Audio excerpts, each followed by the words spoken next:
রমজান মাসে এরকম ঝোল তরকারি থেকে এরকম শুকনো খাবারই আমার কাছে বেশি ভালো লাগে। আমি জানি না কার কাছে কেমন লাগে, আমার মনে হয় এরকম খাবার হলে বেশি কটা ভাত খাওয়া যায় সেহারির সময়।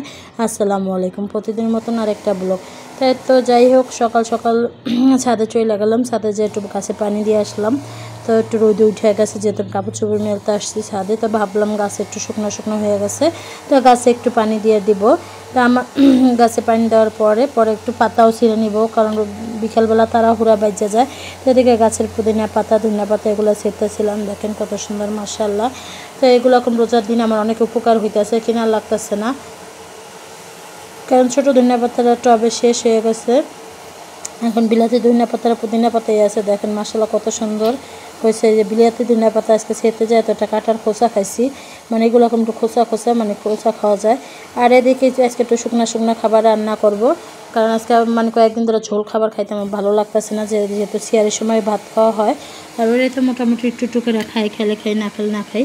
তো যাই হোক, আজকে ভাবলাম মাছ ভাজি করব আর একটু ভুনা করবো। আর এদিকে আমি কারেন্টে ছিল, বুটটাও বসাই দিচ্ছি। তো বুটটা বসাই দেওয়ার পরে এদিকে মাছগুলা ভাজতেছিলাম, পুঁটি মাছগুলা। তা ভাজার পরে দেখেন সুন্দর করে ভাজে নিতেছিলাম। এরকম করে আমার হাজবেন্ডের কাছে অনেক ভালো লাগে মাছ ভাজাটা।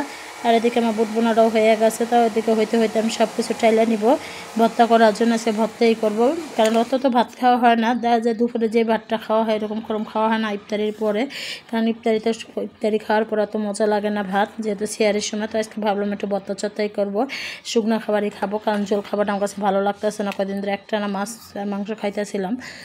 তাহলে ভাবি আজকে একটু মানে কয়েকটা মাছ আবার আমি একটু মরিচ দিয়ে আইলে নিছি, মানে এটা একবার ঝাল করে একটু মাছ ভুনাটা করে নিছি। দেখেন কি সুন্দর একটা কালার আসছে, মাশাআল্লাহ। তো যাই হোক, একটু পানি দিয়ে দেবো, অল্প একটু পানি দিয়ে একটু লাড়াচাড়া দিয়ে আর একটু মশলাটা ভালো করে কষাই নিব। তো কষাই নেওয়ার পর সুন্দর করে দেখেন মাছটা কলম হয়ে গেছে। তো হয়ে যাওয়ার পরে দেখেন মাছটা কত সুন্দর কালার আসছে। আর এদিকে আমি ভর্তাগুলো করে নিছি। আসলে ভর্তাগুলো আমি করার পর দেখেন কি সুন্দর একটা কালার আসছে। তো আজকে আমাদের খাবার এগুলাই, সিয়ারের খাবার, মাছ ভাজি আর মাছ ভুনা আর 3 রকমের ভর্তা, চিংড়ি মাছ, ধনিয়া পাতা আর শুটকি।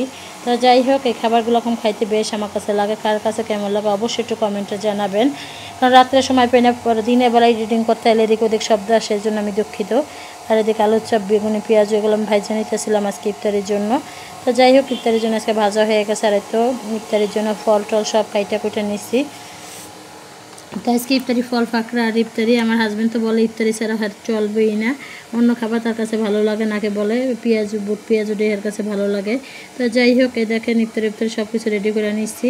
তো এখন ইফতারি প্রায় সময় হয়ে গেছে, আমরা ইফতারি খাবো। এরকম গতকালকের ভিডিও হয়তো অনেকে বলবেন আমি 3টা-4টা বাজে আপলোড দিই, কি এখন কিসের। তো সবাই ভালো থাকবেন, সুস্থ থাকবেন, আল্লাহ হাফেজ।